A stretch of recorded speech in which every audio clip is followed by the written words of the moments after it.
Coming up. We want people in our society to actually take risks and to be rewarded for those risks, not punished. You said this will affect many Canadians, and it's your belief that it should, and that you think these particular Canadians should pay more taxes. I may not agree with you. In fact, I don't agree with you on that point. But I just wonder if you could share with the committee if you have a number, or if your own research has pegged how many will be affected by this change. Well, can you tell us what the total impact on the economy, the hit to the economy is when we factor in carbon tax 1 and carbon tax 2? Point of order, overall? Mr. Chair. There's some rumblings that the government might be considering like a wealth tax.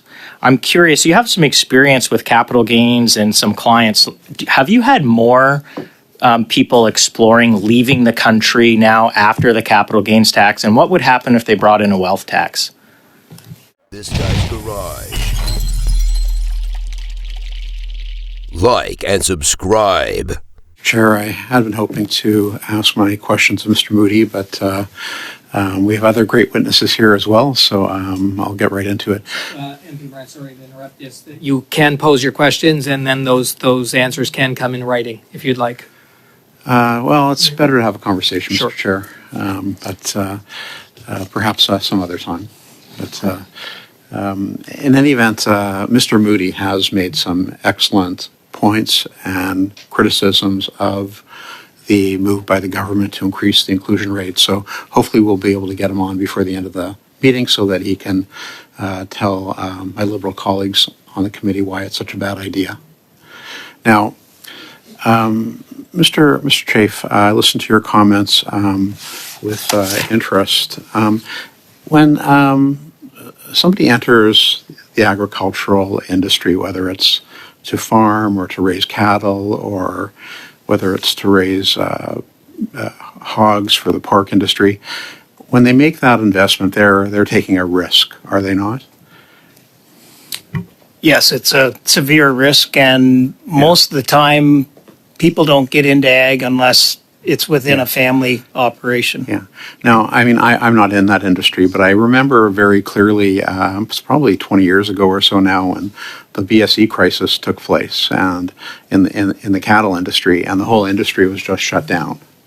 And people in that industry lost a lot of money.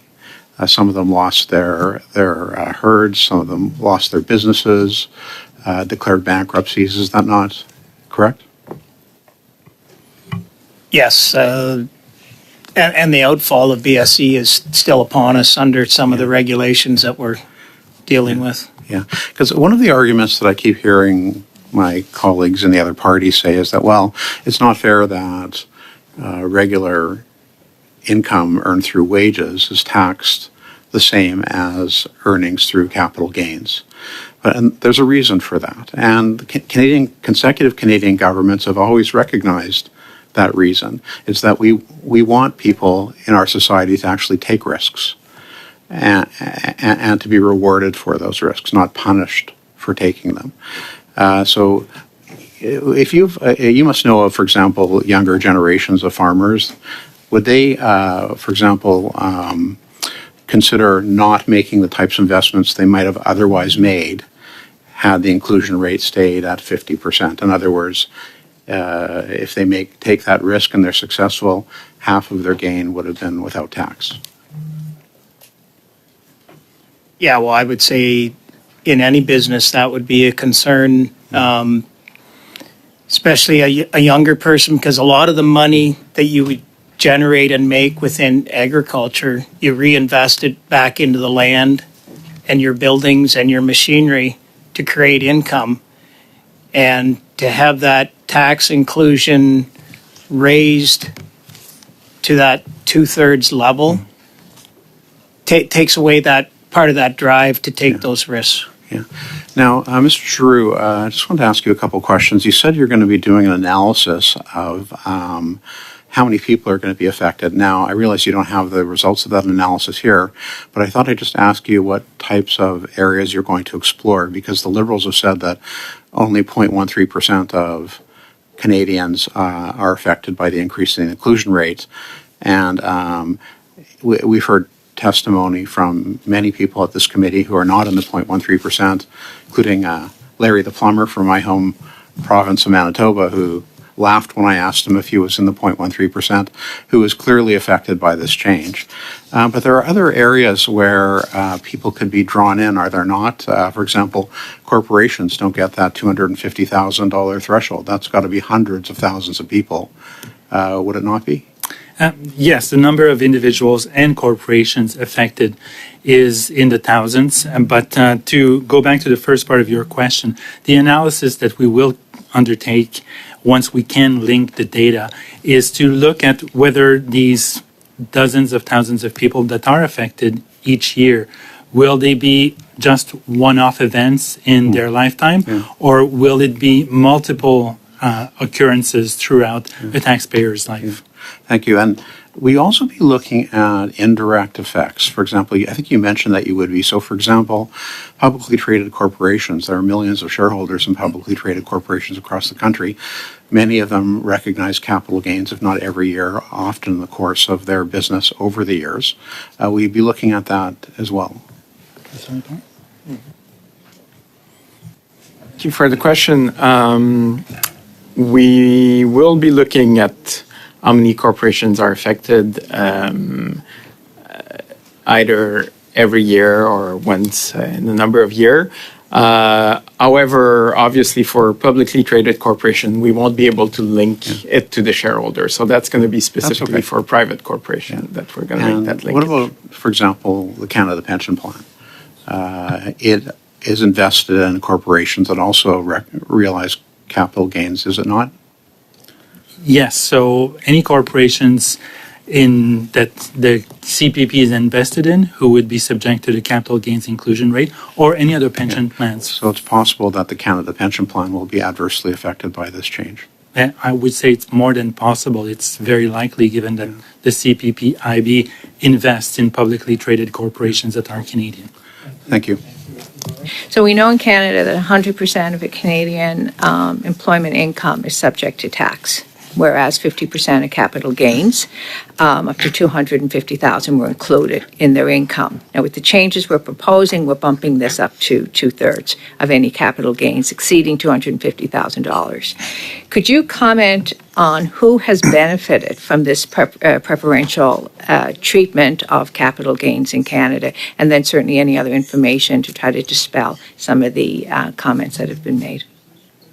Well, in general, the people who benefit from this favorable treatment are people who have enough money to invest in securities or land or other kinds of investments, or frankly, in cottages and lakefront property that has a chance of growing. And a lot of that, again, is not very risky. I'm actually I have family land in southeastern Saskatchewan. And I know Mr. Moody will address this later, it is not a risky proposition to have farmland in Canada. It's been going up at an enormous rate, 10, 12, 15, 20% a year for many years in my province, and those create an enormous capital gain. So if you're only taxed on half of that, those people who have land will get richer quicker. The long and the short of it is, and on the personal level, never mind if you have a corporation, if you have enough invested that you make $250,000 a year more in capital gain, you're getting an incredible bargain with the exemption. The whole bargain you had before, if you made $1 million in capital gain by investing in crypto, then you would be taxed at a maximum of 25%. Now, that break is reduced, but you still have $250,000 of capital gain on which you will pay a maximum of 25%, which is, again, a tremendous tax advantage. So while none of us celebrates having to pay more money, this is not a particularly enormous blow to your income prospects. It will be some, but to say that this is somehow reducing people to a precarious state if you're a doctor or a lawyer or a consultant like me, strikes me as a major overstatement. Approximately how many Canadians does the PBO estimate will declare over $250,000 in capital gains in any year in their lives? Well, we haven't done that study yet. That's why we want to do the linkages to see whether the 0.13% is made up of the same individuals or individuals coming back in these statistics over time, or if these are just one-off. But in any given year, as Govinda indicated earlier, it fluctuates quite heavily, but an average would be 40 to 50,000 individuals. When you calculate the projected 17 billion over 5 years, is that just a straight up calculation based on gains, taking the old rate and just expanding the rate on what you would expect to receive? It's a bit more complicated than that. So we look at the expected growth in the economy, and we assume a certain ratio of capital gains that will be reported for tax purposes, and we look at the past behavior for the proportion of these taxable capital gains that are in excess of $250,000. Is it possible this change will change investment behavior that might impact that number? We account for that, for some expected change in behavior through what we call elasticities, and we have some details that we can go through if you want, either here or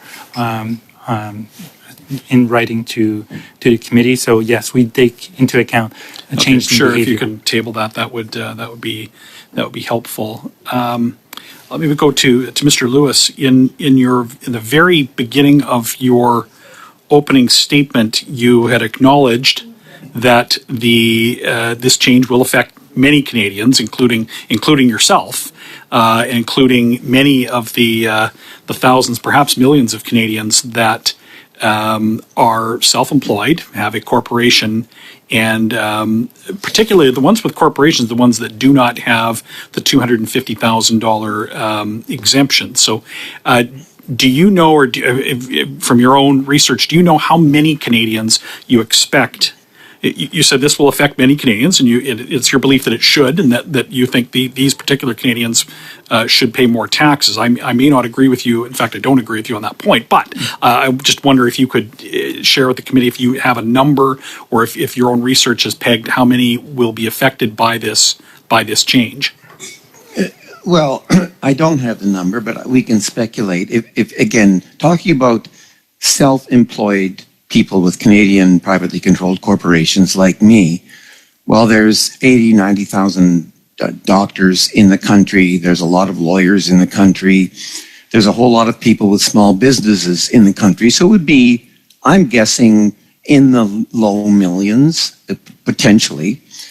But, and yes, of course, we can have a good, honorable debate about what the overall tax revenue should be, and then who should pay them. But to be clear, though, just it is potentially millions in the low millions of Canadians that may be captured by this change.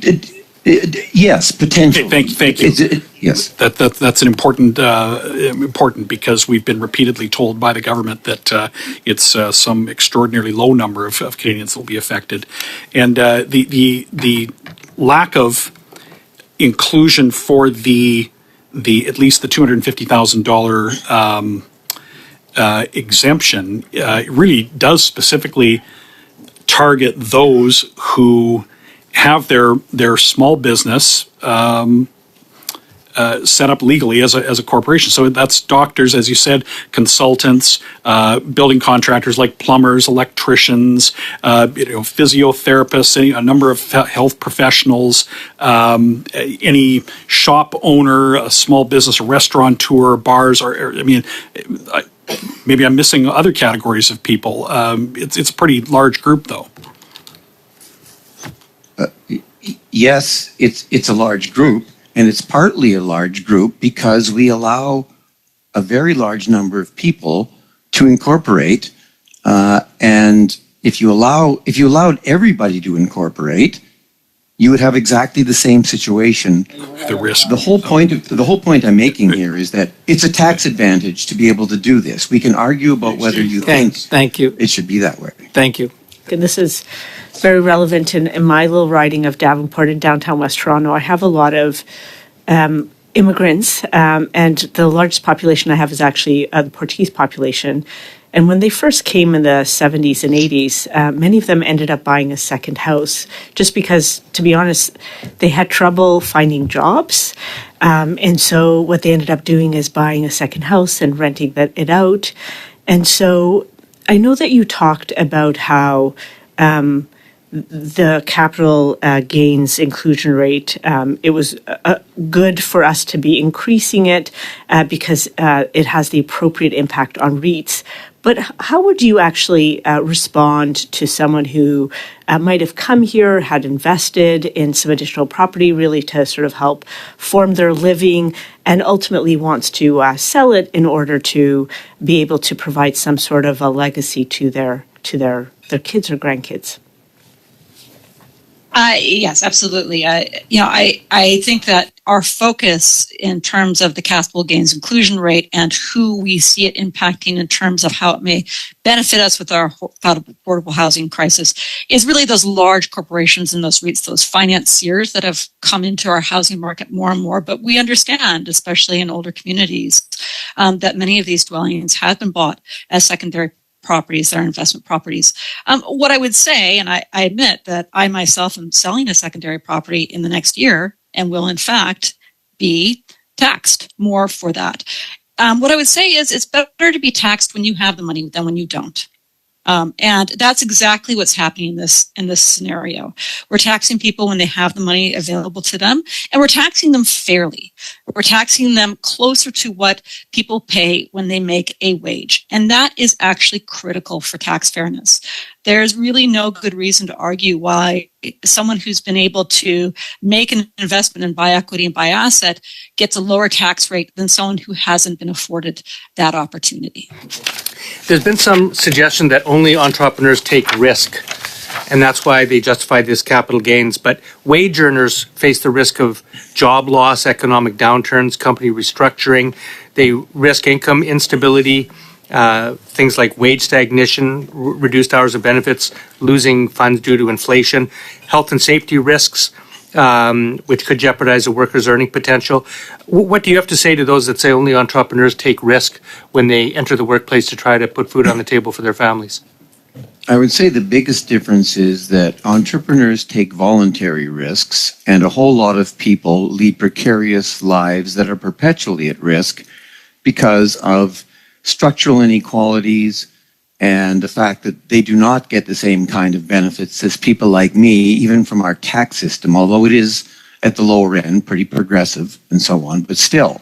So, by and large, wealth concentration and extreme income disparities end up being harmful for everybody. But there are millions of Canadians, many more millions that will be affected by this tax change, who are living with either housing, food, employment, or just simple income insecurity every day. And the tax system is one of the mechanisms by which we make that a little bit fairer. Thank you. My first question is in regards to the capital gains tax hike. You had mentioned that there are indirect costs or impacts of this tax change. Could you expand a little bit more on that? And also included in that, talk about the impact on jobs and wages. Does this change impact those things? So I'll ask my colleague to talk about the indirect impact of the capital gains. He's much more of a tax expert than I am. Thank you.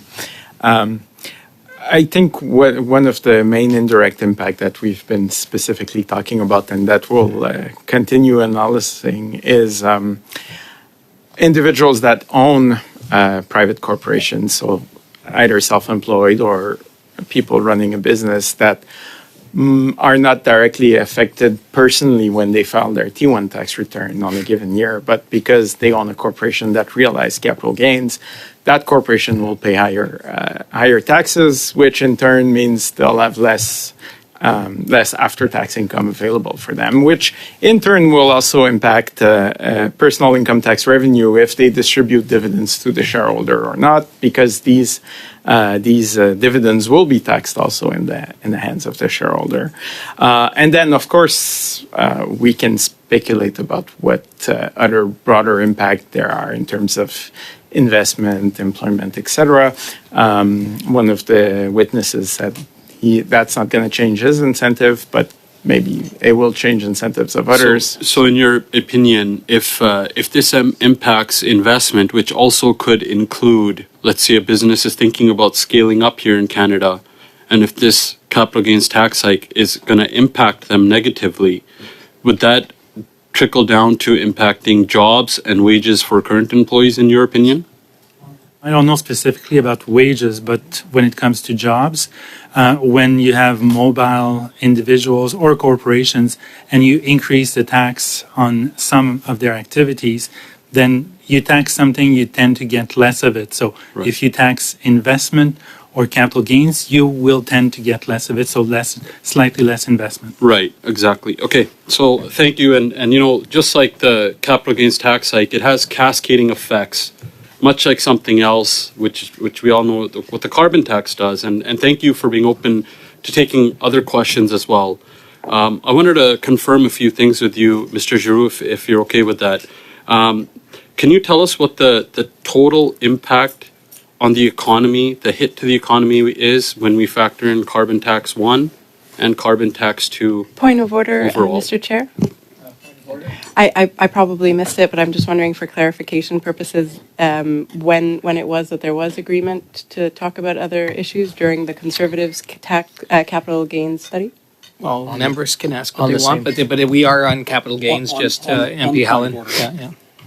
On the point of order, the witness did invite questions on any other matter, so. Thank you, Mr. Chair. So when you're referring to carbon tax 1 and 2, are you referring to the fuel charge and the output-based pricing system? Right, the overall impact. So the overall impact is estimated at about $25 billion on the economy in 2030, when it will reach its scheduled to reach $170 per ton of CO2 emitted. And does that include the clean fuel standard impact as well? No, the clean fuel standards is a separate. And how much is that? Off the top of my head, I don't remember. I have 0.3% of GDP in mind, but that's a recollection, so I don't have these numbers in front of me. And so that's, can you please table that for both so that the committee has access to both, what the impact is on a yearly basis? Now, when we're looking at per liter impact on that in Ontario here, do you have on per liter, if someone's filling up gas in their tank, what carbon tax 1 and the clean fuel standard is? Again, I'd have to go back to my notes, but for the clean fuel regulations, there's an estimate that's about 16, 17 cents per liter when the regulations are Can I get you to please table that with us, what on each liter is the carbon tax 1, the clean fuel standard, and then the GST and HST on top of that per liter? And maybe we could do that for all provinces. I think that would give us a good idea.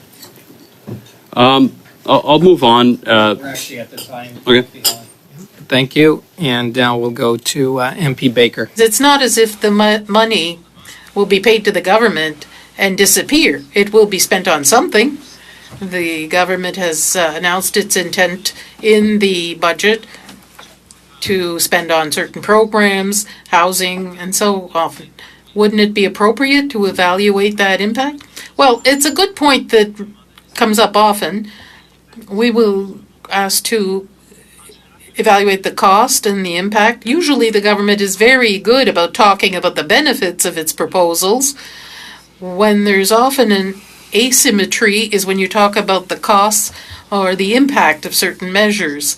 If I was to do a cost-benefit analysis, as is sometimes recommended, my office would have to have a significantly different mandate than what I do have. We'd have to evaluate the benefits of something like the capital gains inclusion rate. We'd have to determine where the money is allocated. The government would do certain things with that money, but it could have generated that money in other ways.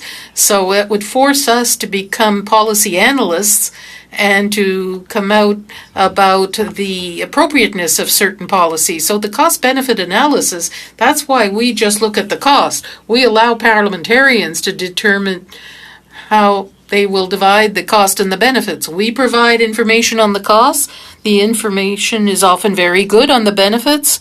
With both sets of information, legislators like you and your colleagues are in a position to come up with the right decisions. I appreciate what you're saying, but I don't completely agree with you, because you're saying you are the MPs who have to make the decision, who have to evaluate the cost and benefits, but you're going to give us information on the costs, but information on benefits is not something you're going to study. Could you offer anything? I'm not saying you should get into policy and say it's a good decision or bad decision, but could you provide us with information for both the cost and the benefits? My colleague Don Davies just talked about certain examples, childcare and so on, that could have a positive impact on the economy. I read your studies in the past. You do very interesting analyses, and you were able to estimate the economic impact of various programs. Couldn't you add that to your study? Because I think that for all members of all parties, that would help us make a more enlightened decision. Well, in order to get into that, I think it'd be more prudent if the government reviewed my office's mandate so that I could go into different fields and have more solid parameters.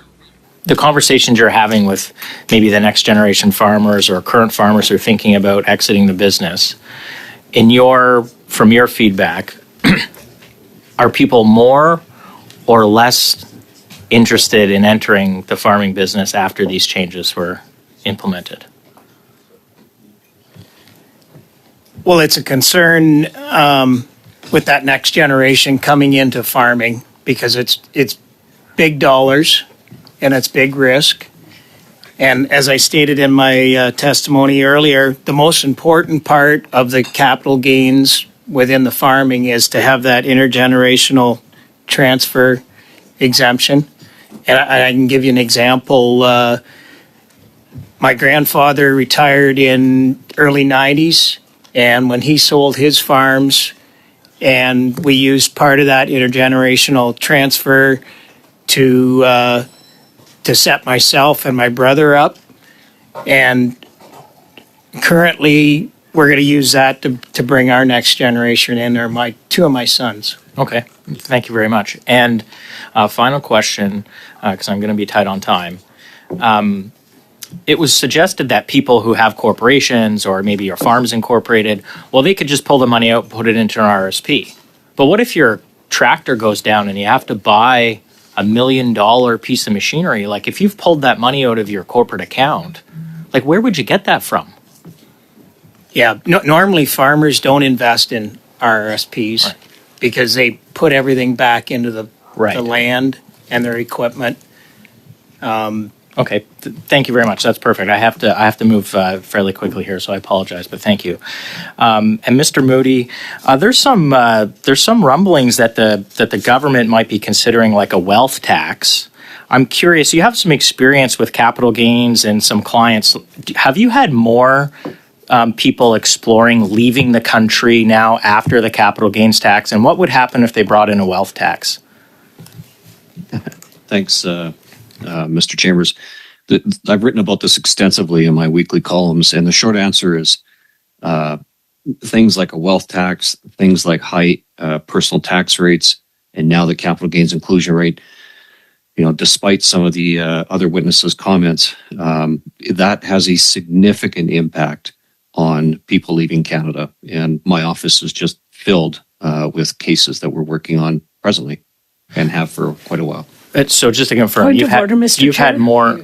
It seems like they have no more questions about capital gains tax, so they have to invent a wealth tax that's not going to be introduced by our government.